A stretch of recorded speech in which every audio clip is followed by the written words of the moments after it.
The orbital palace did not feel real in the way solid things usually insisted on being real. Its floors shimmered faintly beneath Simon's boots, adjusting to his weight as if the station itself were politely acknowledging his existence. Outside the vast transparent walls, a violet gas giant churned in slow, majestic spirals, its storms glowing like distant fires. Simon glanced at it once, then decided it was too large to think about, and returned his attention to the tray of unfamiliar drinks drifting past him on a hovering platform. Right, he muttered, picking up a glass that changed color every few seconds. If this kills me, I hope it's at least interesting. He took a cautious sip. The liquid tasted like citrus, then like something metallic, then oddly like warm bread. Simon blinked. That's, confusing. I think I just drank breakfast and a minor electrical malfunction. No one nearby reacted. The guests were too busy pretending they belonged here. Elegant beings from a dozen systems stood in careful clusters, their voices low, their gestures measured. Even the humans in the room had adopted a kind of artificial grace, as if excessive confidence might compensate for their lack of natural elegance. Simon, unfortunately, had brought neither grace nor the ability to fake it. He adjusted his jacket, which he had been assured was acceptable for a royal function. It still felt like wearing a compromise. Somewhere behind him, a translator drone buzzed softly, converting a heated discussion into something that sounded suspiciously like polite disagreement. Simon caught a fragment: tariff disputes, mineral rights, something about gravitational lanes, and promptly lost interest. He had not come here to negotiate. Not really. He had come because someone had insisted that making appearances was important. And Simon had learned long ago that refusing invitations from powerful beings often resulted in more invitations, not fewer. So he stood, drank confusing beverages, and tried not to look like a man who would rather be anywhere else. The announcement came not as a voice, but as a subtle shift in the air. Conversation softened, movement slowed, and a faint harmonic tone resonated through the chamber. Simon looked up just as the far end of the hall parted, the architecture itself unfolding like a living thing. Queen Nira entered without ceremony, and yet the room bent around her presence. She looked at first glance entirely human, a woman with composed features, steady posture, and a gaze that seemed to weigh everything it touched.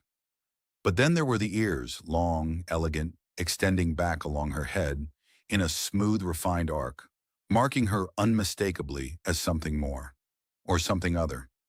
Simon watched her approach, noting the way even the most confident figures stepped aside without thinking.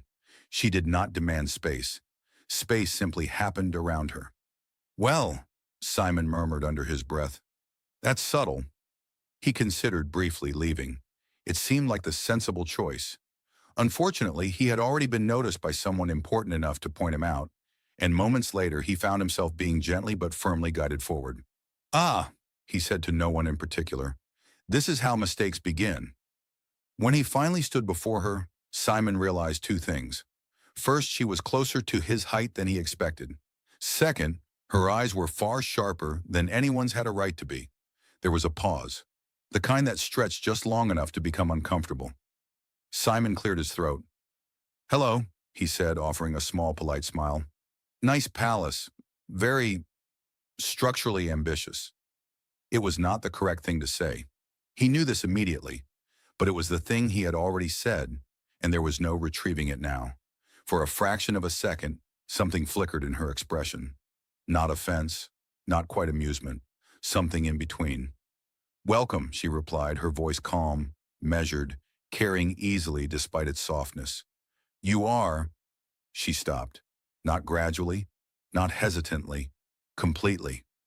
Her gaze dropped, not to his face but to his hand. Simon followed her eyes, confused, then realized he was still holding the glass. He quickly lowered it, thinking perhaps he had violated some unknown protocol involving floating beverages and royal presence. "Ah," he said lightly, "if the drink is the problem, I can assure you I didn't make it. I barely understand it." She did not respond. Her attention remained fixed on his hand, on the ring. It was old, that much was obvious. The metal had a dull, worn sheen, and the engraved symbol was intricate enough to suggest it had been made with care, rather than efficiency. Simon had worn it for years without thinking much about it. It had been his grandmother's, and before that, well, he had never asked. Now under the Queen's gaze, it felt suddenly heavier. "Is there something?" he began. "Where did you get that?" she asked. The question was not loud, but it cut cleanly through the space between them. Simon blinked. "This?" He lifted his hand slightly, turning the ring as if seeing it for the first time. "It was my grandmother's," he said. "She gave it to me. Said it was important. Didn't say why." He paused, then added with a faint shrug, "She said a lot of things like that."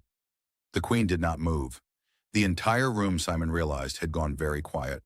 He shifted his weight, suddenly aware that he might have accidentally done something significant without the slightest intention of doing so. "I mean," he added, attempting a lighter tone, "if it belongs to someone important, I should probably apologize in advance. I've been using it mostly to open stubborn packaging." No reaction. He let out a small breath. Tough crowd. Still, her eyes did not leave the ring, and for the first time since entering the palace, Simon felt something he could not quite laugh away. The sense that a very ordinary moment had just become something else entirely. The silence did not break all at once. It unraveled slowly, like something carefully woven being pulled apart thread by thread.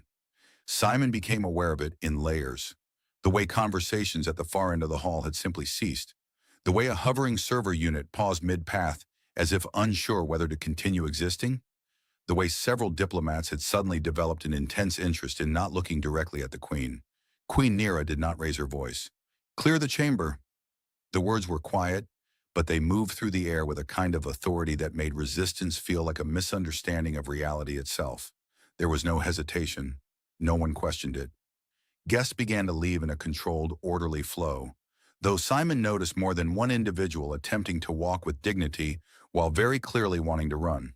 Simon watched them go, then glanced back at the Queen. "Well," he said under his breath, "this is either a promotion or a very polite execution." No response. The doors sealed with a soft, seamless motion, and the vast hall, moments ago filled with voices, now felt far too large for just two people. And a hovering drink tray that, for reasons Simon could not explain, was still present. He looked at it. It rotated slightly, offering him another glass. Simon pointed at it. "I feel like you're not reading the situation correctly." The tray dimmed, as if mildly offended, and drifted away. Nira stepped closer. Not quickly, not aggressively, but with a focus that made Simon very aware of the distance between them shrinking. "Your grandmother," she said, her gaze still fixed on the ring. "You will tell me everything you know about her." Simon scratched the back of his neck, considering. "Well, that depends," he replied. "Do you want the short version, the long version, or the version where I pretend I understand why this is suddenly very important?" Her eyes lifted, meeting his for the first time since the question. "Do not make light of this." "I'm not," Simon said, then paused. "Okay, I am a little. It's a reflex. Helps me avoid panicking." That earned him a brief, unreadable look. Then unexpectedly, she exhaled. Not a sigh exactly, but something close. "Start with her name." "Lena," Simon said. "Lena Verna." The name seemed to settle into the space between them. Nira's expression shifted, subtle but unmistakable. Recognition or something dangerously close to it? Simon noticed. "Good name?" he asked. "I always thought it sounded like someone who would absolutely win an argument with a starship." Nira ignored that. "She gave you the ring," she said.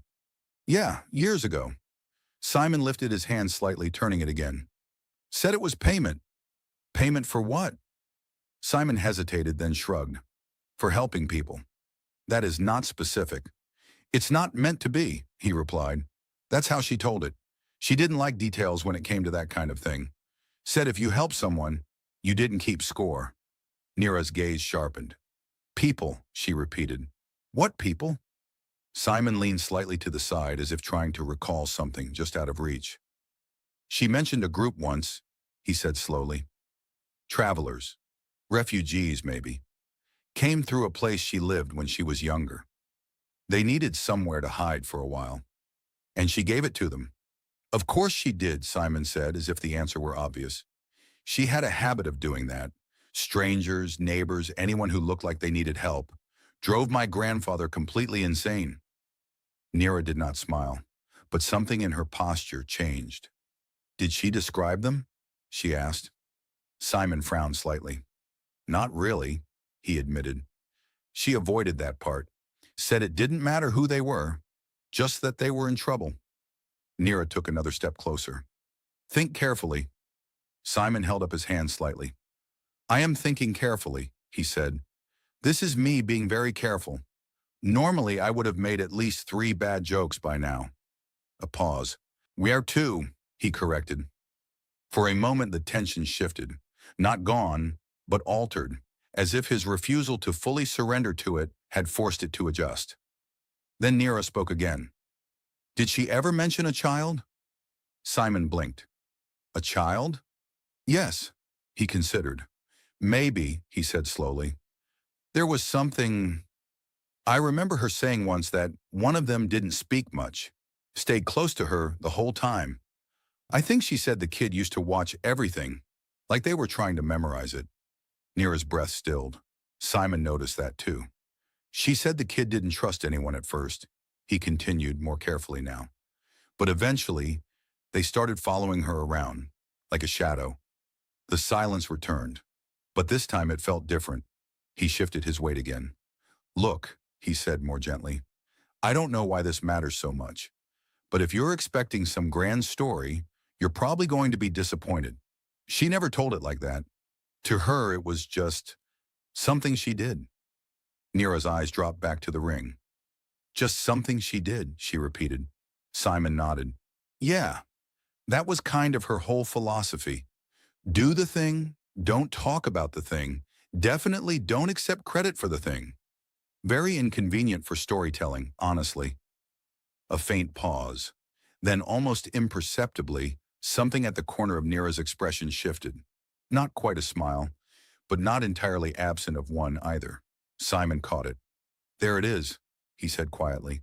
I knew there was a sense of humor in there somewhere, just hiding behind all the royal composure. Nira looked at him again. This time there was no confusion in her gaze, only something deeper, something that had been waiting a very long time to be recognized. And for reasons Simon could not yet understand, he had just said exactly the words that brought it closer to the surface. Nira turned away from him without warning, though not in dismissal. It was the kind of movement that suggested she needed distance not from Simon, but from the weight of something assembling itself inside her mind. The palace responded subtly as she moved. Lights dimmed along the edges of the chamber, and a section of the floor unfolded into a circular platform that pulsed faintly with pale blue light. Come, she said.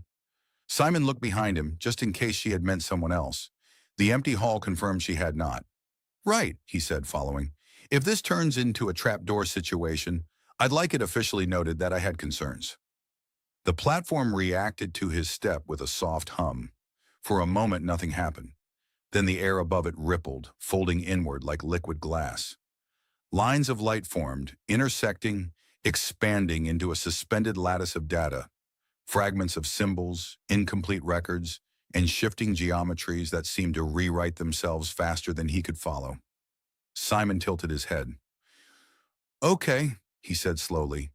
Either this is a historical archive, or I just stepped into a very artistic headache. Nira did not respond immediately. She raised her hand and the lattice obeyed, reorganizing itself into something more structured. Shapes sharpened, symbols aligned. A crest appeared briefly, faint, broken, but unmistakably similar to the engraving on Simon's ring. His humor faded, just a little. That's, familiar, he said. It should be, Nira replied. It is what remains of my house. Simon folded his arms, watching as the data shifted again, fragments blinking in and out of existence like half-forgotten memories. Not much of it left, he observed gently. No, she said, not much. There was no bitterness in her voice. That made it worse. Simon glanced at her, then back at the display. So this thing, he said, gesturing vaguely at the lattice, is what exactly? A database? A memory? A very expensive puzzle? It is all that survived the purge, Nira answered. Encoded, hidden, broken. Comforting, Simon muttered. I always trust things described as broken. She ignored that. Your ring, she continued, is a key. Simon blinked. A key, he repeated. Of course it is. Why wouldn't it be? That seems like a completely normal thing for my grandmother to hand me without explanation. Nira extended her hand. Give it to me. Simon hesitated for the first time. Not out of distrust, exactly. More out of instinct. The ring had always been constant, a quiet presence. Giving it away, even temporarily, felt like stepping into something irreversible. He exhaled. All right, he said, sliding it off. But if it activates anything that explodes, I'm blaming you. He placed it in her hand. The moment her fingers closed around it, the platform reacted. The lattice above them pulsed, once, sharply, then again, brighter. The fragmented crest stabilized, lines reconnecting, shapes solidifying. New data surged into existence, cascading outward in structured patterns. Simon took a step back. Well, he said, that seems important. Nira did not move. Her gaze was fixed on the expanding display, but her focus had shifted inward, following something only she could see. A series of images began to form within the lattice. Not clear, not complete, but enough to suggest scenes, movement, figures. Simon squinted. Are those recordings? Fragments, Nira said. Memory echoes, stored through resonance. Ah, Simon replied. Of course, resonance. I was just about to say that. The images flickered, unstable. A corridor, smoke, shadows moving too quickly to track. Then, a smaller figure. Simon leaned forward slightly. That's... The image distorted, then reformed. A child, standing close to someone taller. The details were unclear, faces blurred, but the posture, the way the child stayed close, just behind. Simon felt a strange, quiet recognition. That's what she meant, he said softly. The shadow. Nira's grip tightened around the ring. The scene shifted again. The taller figure knelt, reached out, a gesture, gentle, steady. The child hesitated, then stepped forward. The image fractured, splitting into overlapping layers. For a moment, the child's outline sharpened just enough to reveal something distinct. Ears, long, like Nira's. The air seemed to still. Simon glanced at her. You remember this, he said. It wasn't a question. Nira did not answer immediately. When she did, her voice was quieter than before. Yes. The lattice pulsed again, as if responding to that acknowledgement. More fragments aligned. A doorway, light spilling in. The same taller figure, still indistinct, still impossible to fully see, guiding the child forward. Simon swallowed. She never told me, he said. Not like this. Nira's eyes remained fixed on the shifting memory. She would not have, she said. To reveal it would have placed you in danger. Simon let out a small breath. Yeah, he said. That sounds like her. There was a pause, then he added, also sounds like something she would absolutely refuse to explain, just to be difficult. For a brief moment, the tension eased, just enough. Nira looked at him again. This time there was something undeniably different in her expression. Not just recognition, not just certainty, something more complicated. You carry her legacy, she said. Simon blinked. I carry a ring, he replied. The rest is still catching up. The lattice dimmed slightly, stabilizing into a slower, more deliberate flow of data. The past was no longer just fragments. It was beginning to take shape. And neither of them, Simon realized, was entirely prepared for what it might reveal next. The lattice no longer flickered with uncertainty. It had settled into something disturbingly calm, as if the past had decided it was ready to be understood, whether they were prepared or not. Lines of data curved into stable formations, and the fragmented images began to link together, no longer isolated echoes, but parts of a single, continuous moment. Simon leaned slightly to the side, trying to follow the sequence. So, he said carefully, this is the part where everything starts making sense, right? Or at least slightly less confusing. Nira did not answer. Her attention was fixed on a particular segment of the projection, where the image had sharpened further than the others. The taller figure, still faceless, was now clearer in movement, if not identity. The posture, the gestures, the way the figure crouched to meet the child's height. Simon frowned. That's... He started, then stopped. He didn't want to say it too quickly. It felt like the kind of realization that should arrive with more certainty, not with hesitation and a half-formed thought. But it was there anyway. That looks like her, he finished quietly. Nira did not ask who. She already knew. The figure reached out again, placing something into the child's hands. The motion was careful, deliberate. A small object passed between them, catching a faint glimmer of light before the image shifted again. Simon's gaze dropped to his own hand. Well, he said softly, that would be the ring. Nira's fingers tightened slightly around it, as if the object itself had suddenly become heavier. The next sequence formed without distortion. The doorway from before reappeared, but now it was clearer. Beyond it, shapes moved. Armed figures, searching, their outlines sharp and threatening even in partial data. The sense of urgency was unmistakable. The taller figure, Simon's grandmother, though the image refused to confirm it directly, placed a hand on the child's shoulder, guiding her forward. Not pushing, not rushing, just steady. Simon let out a slow breath. That's exactly how she was, he murmured. Everything felt less dangerous when she was around, even when it definitely wasn't. Nira's expression shifted again, though only slightly.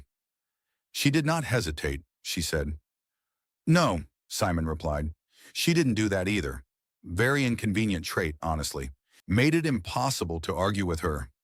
For a moment, the edge of tension softened again. Then the image changed. The child stepped forward, just past the doorway.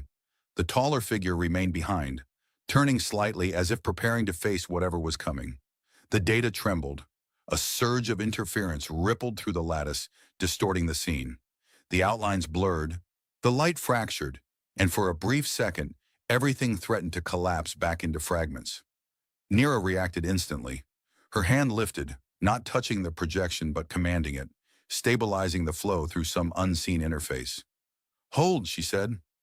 The lattice obeyed. The image steadied. Simon exhaled. Good, because I was just starting to follow that.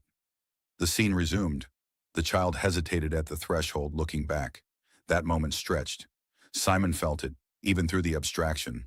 The weight of it. The choice that wasn't really a choice. Go on, he muttered under his breath, as if the memory could hear him.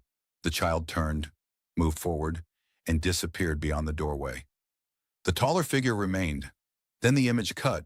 Not faded, not ended. Cut. A clean, abrupt absence. The lattice dimmed slightly as if acknowledging a boundary it could not cross. Simon stared at the empty space where the scene had been. Well, he said after a moment, that's not ominous at all. Nira lowered her hand slowly. The record ends there, she said. Simon nodded, though his gaze remained fixed on the fading projection. Yeah, he replied. That tracks. There was a silence, but it was no longer the same as before. It wasn't heavy with uncertainty. It was settled. Not comfortable, but understood. Simon rubbed the back of his neck. She never talked about what happened after, he said. I asked once. She just said, some stories aren't meant to be told twice. Then she made tea and changed the subject. Nira looked at him. She protected you, she said. Yeah, Simon agreed. She had a habit of doing that. Even when it was unnecessary. He paused, then added with a faint, crooked smile, which in this case, it definitely wasn't. For a brief moment, something in Nira's expression softened again. Not quite relief, not quite sorrow, something in between.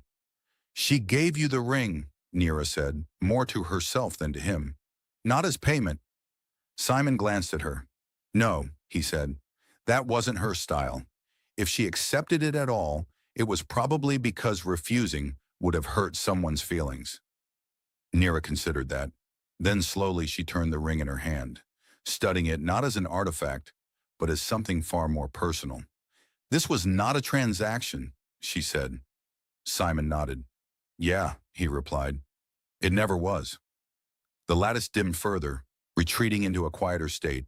The images were gone now, replaced by steady lines of data that no longer demanded attention. The past had revealed what it could. The rest, Simon suspected, would have to be understood differently. He looked at Nira, then at the ring, then back at her.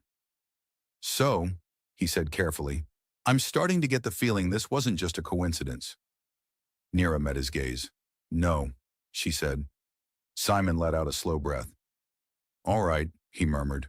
Good to know. He paused, then added, next time I inherit something, I'm asking more questions.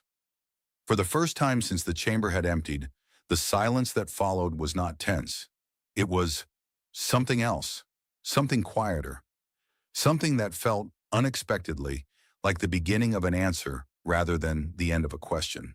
The platform dimmed until only a faint halo of light remained beneath their feet, as if the palace itself had decided that whatever had just been revealed required a quieter atmosphere.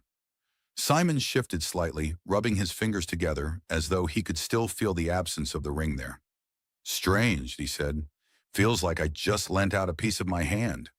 Nira did not immediately return it. She stood still, turning the ring once more between her fingers, as if testing whether it belonged more to memory or to the present. Beyond the chamber walls, something changed. Simon noticed it first as a faint vibration in the floor, then as a distant murmur, voices, movement, the subtle but unmistakable sound of a palace realizing it had something new to discuss. Well, he said, glancing toward the sealed entrance, I'm guessing we're no longer the only ones aware of all this. Nira's gaze lifted, not toward the door, but somewhere beyond it, as if she could already see the conversations unfolding. They will speculate, she said. They will question. Of course they will, Simon replied. If I were out there, I'd already have at least 3 incorrect theories and 1 very confident misunderstanding. That earned him a brief look. They will also expect a response, she added. Simon sighed lightly. Ah, he said. Yes, the classic unexpected historical revelation at a formal gathering situation. Happens all the time. Nira stepped forward and the platform dissolved beneath them, folding seamlessly back into the floor. The chamber brightened slightly, returning to its earlier state, though the air still carried a different weight. She held the ring out to him. Simon hesitated for only a second before taking it back, sliding it onto his finger, with a small, almost unconscious sense of relief. Thank you, he said. Then after a beat, for not keeping it. That would have made things awkward. It was never mine to keep, she replied. Simon glanced at her. That's, not entirely accurate, he said gently. Nira did not answer that. Instead, she turned toward the far end of the hall, where the doors remained closed, though now faint lines of light traced their edges. Signals, perhaps, or quiet attempts at communication from the outside. They are waiting, she said. Simon nodded. Right. And I assume hiding behind the drink tray is not considered a viable strategy. It is not. Unfortunate. They began to walk.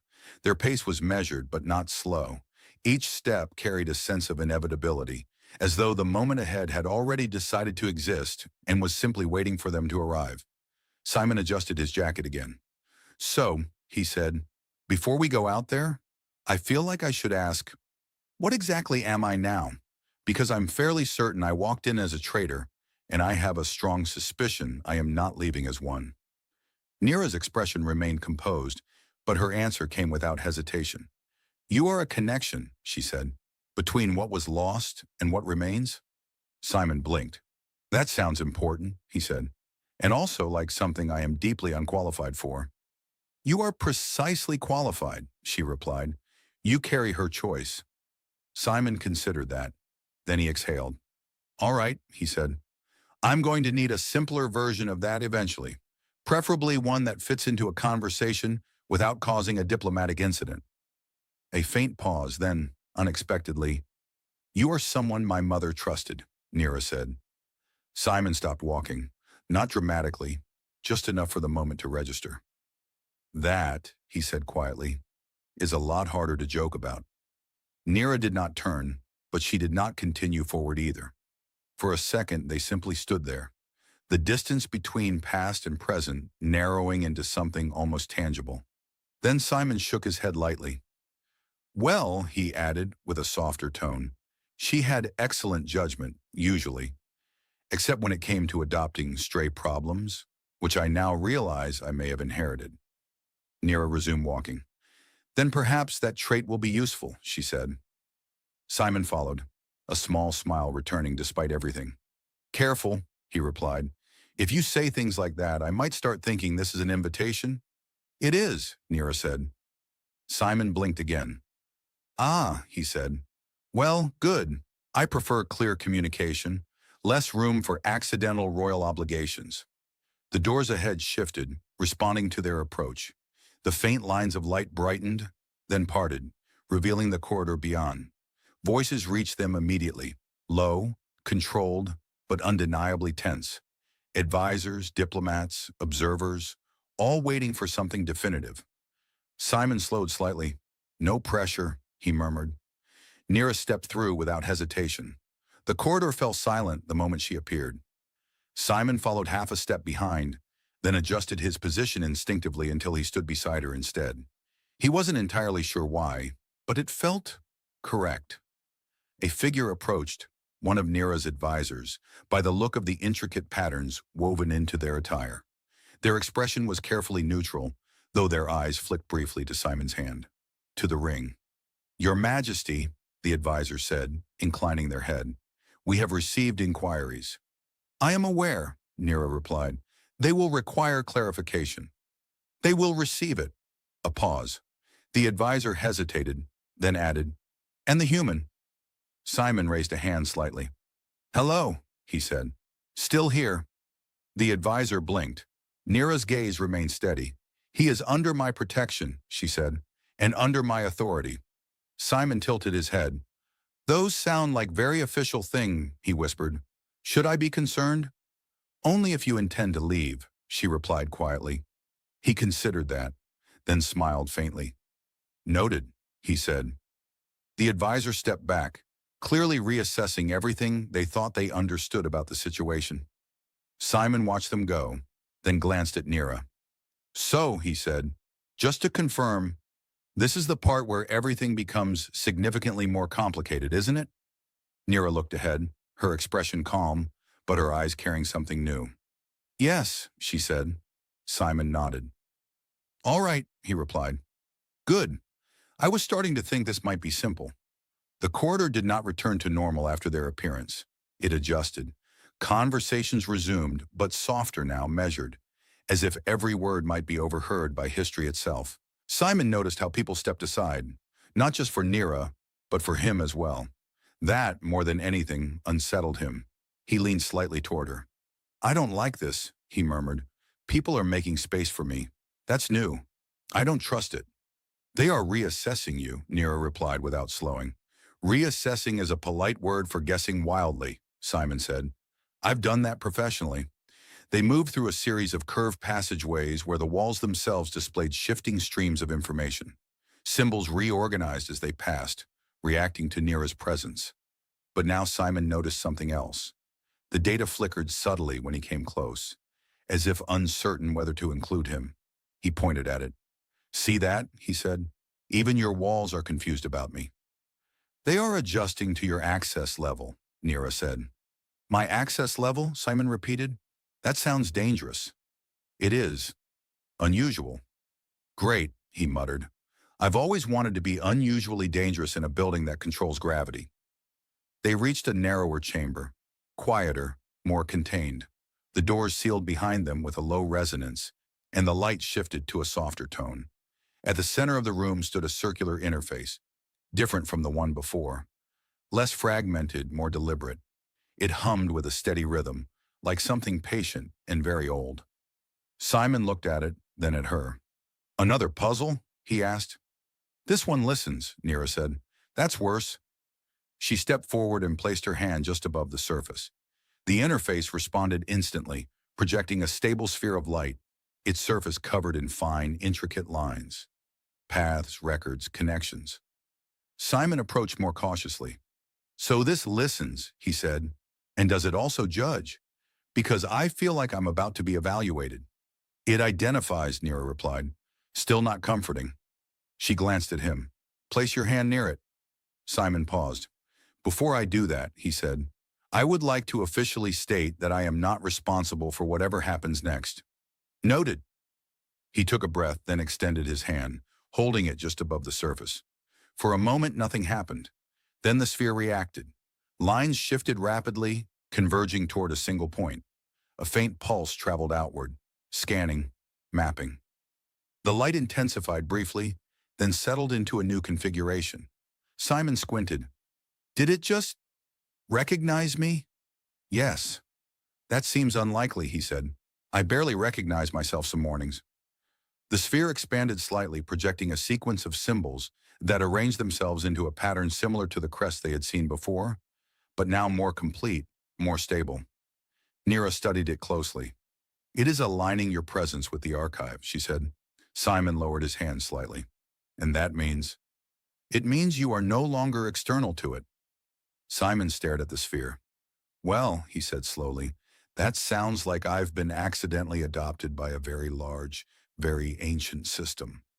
That is one interpretation. I prefer interpretations that don't imply permanent consequences. The sphere pulsed again. This time it projected something new, a map, not of space but of connections, lines linking points across time, branching, intersecting. Some were bright, active, others dim, fading. One line, however, stood out. It connected 2 points directly, one labeled with the crest. The other, Simon leaned in. That's me, he said. It is your lineage, Nira corrected. Simon tilted his head. I don't have a lineage like that, he said. I have a grandmother who refused to explain things, and a family history that mostly involves arguing over recipes. Nira's gaze remained fixed on the projection. Your lineage is defined by action, not origin, she said. Simon blinked. That's, very poetic, he said, also slightly concerning. The line between the 2 points pulsed softly, steady and unbroken.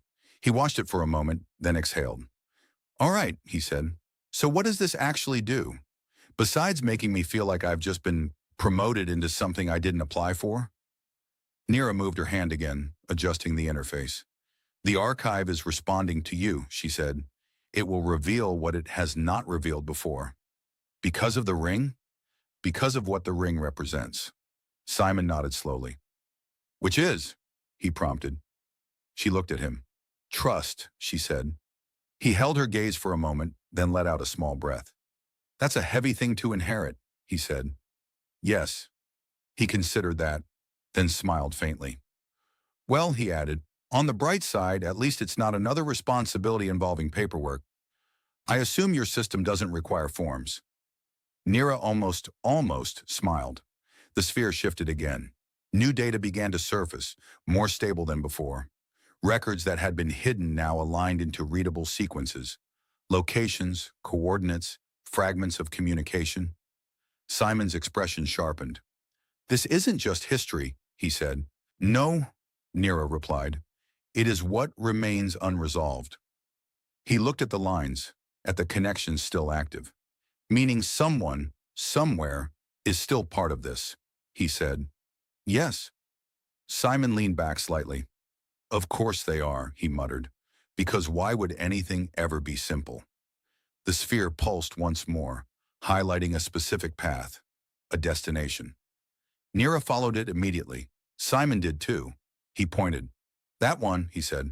That looks important. It is, she confirmed. He folded his arms, studying it.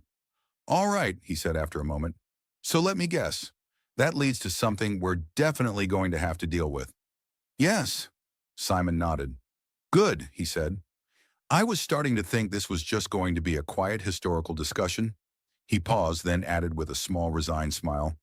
Clearly, I underestimated how complicated a simple hello could become. The hall was full again, but it did not resemble the gathering Simon had stumbled into earlier. The careful conversations were gone, replaced by a quiet expectancy that felt almost tangible. Every gaze shifted as Nira entered, and this time, Simon felt the weight of it settle on him as well.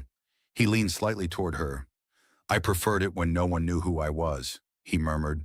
There was less attention and significantly fewer expectations. You are adapting, Nira replied. I am surviving, he corrected. Adaptations suggest competence. She did not slow as they moved forward, though something in her posture had changed. Not softer, not weaker, just more open, as if the distance she had once maintained from everything around her had narrowed by choice. At the center of the chamber, she stopped. Simon stopped beside her, not behind, beside. He noticed it just for a moment, then chose not to comment. Some things he was beginning to understand did not need to be explained to be real. Nira raised her hand slightly, and the ambient hum of the room faded into silence. There has been a discovery, she said. Her voice carried easily, steady, and clear. No hesitation, no doubt. Simon resisted the urge to look behind him. He had the distinct feeling that every person in the room was now looking directly at his hand, which unfortunately, they were. Nira continued. The symbol thought lost with my house has been found. Not preserved by power, nor by loyalty to a crown, but by an act of kindness that expected nothing in return. Simon shifted his weight slightly. Ah, he whispered. That's me, isn't it? Nira did not react outwardly, but there was the faintest shift in her tone. Yes, she said. The room remained silent, but the silence had changed. It was no longer uncertain. It was attentive. Nira turned slightly, her gaze moving across the gathered figures. My survival, she continued, was not secured by armies or alliances.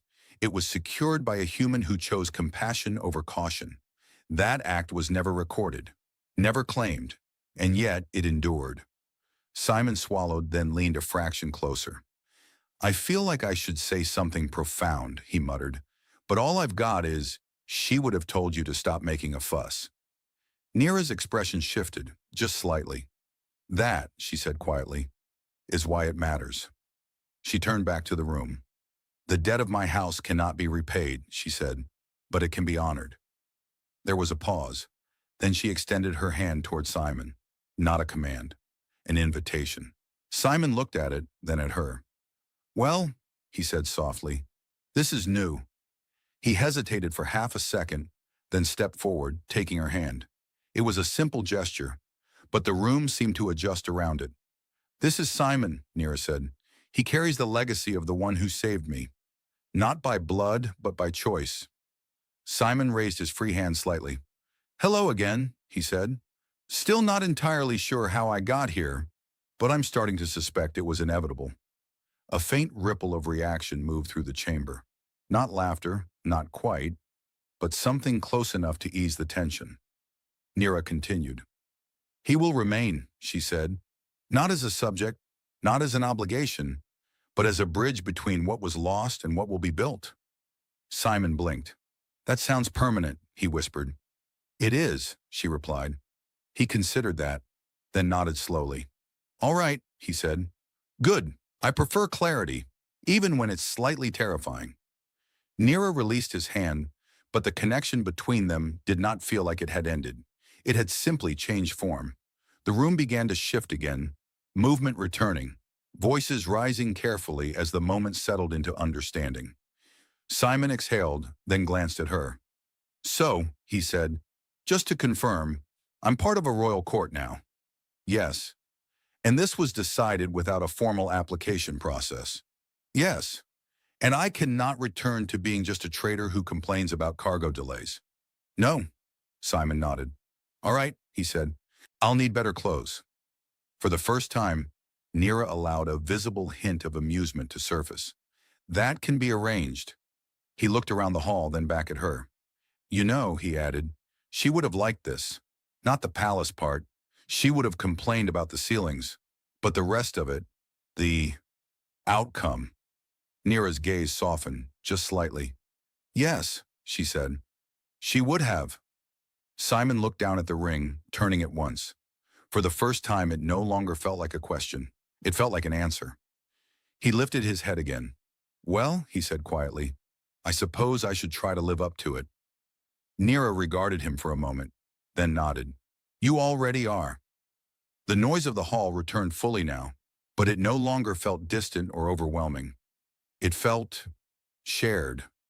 Simon took a breath, then another, adjusting not just to the room, but to the place he now held within it. "All right," he said. "One last question." Nira raised an eyebrow slightly. "Yes." He gestured faintly around them.